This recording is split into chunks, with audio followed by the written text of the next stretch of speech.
Today I'm going to show you how to triple stamp with some of our new stamps and thin cut sets that we are carrying in the annual idea book. So we have two of these that require triple stamping.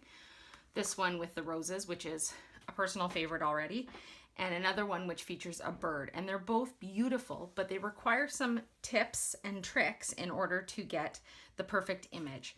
So I've already pre-cut my rose template with the die cuts. So I purchased a set. They come in two ways, just the stamps or the stamps with the thin cuts. I much prefer with the thin cuts because it makes it so easy. And then I have my stamp set. So one of the first things I'm going to do, because I'm going to be doing this big rose along the side, is I'm actually going to peel them off the carrier sheet and load them on the other side so that they're ready to pick up with my block. The reason I'm doing this, it may seem strange, but it is going to make matching up your image that much easier when it comes time to do your actual stamping. So you do want them to try to line up, because with the rose especially, there's not as many kind of focal points to zoom in on. And I'm going to set that here. And then I'm going to make sure my template is also aligned so that everything lines up nicely. Then I'm going to pick my inks. So in this case, I'm going to use Canary, Saffron, and Tangerine. I'm going to get a nice yellowy orange rose. And I'm going to use each of those colors at a different stage of stamping. So my block, I'm going to pick up my rose from the carrier sheet. Easier said than done, apparently. Let me try a different size block. I'm going to pick up my rose. And I do want it to stay in position because this is what's going to let me easily match it up. I'm going to ink it up in the Canary first. And the first one is pretty easy. You can match that quite well.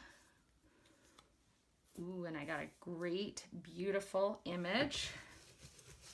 Clean that off and put it back.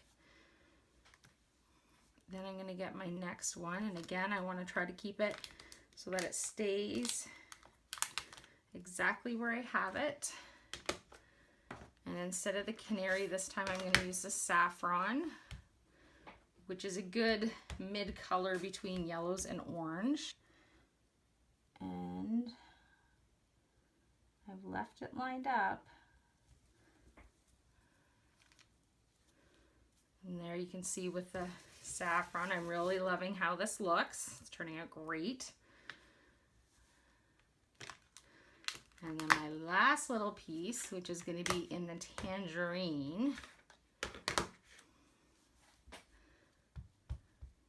which may turn out too bright, but you know what? This is really about playing around with it and getting comfortable with color combinations. Oh no, and I don't mind that at all. That turned out really wonderful.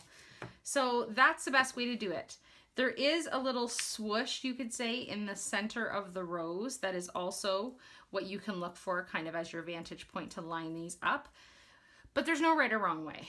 In the end, if you're happy with the product, then you've got one that is solid and good to go. So that is how I would recommend doing the triple stamping. And play around with it. Play around with color combinations. Have fun. Make something that really speaks with you. I hope you found this helpful. Enjoy.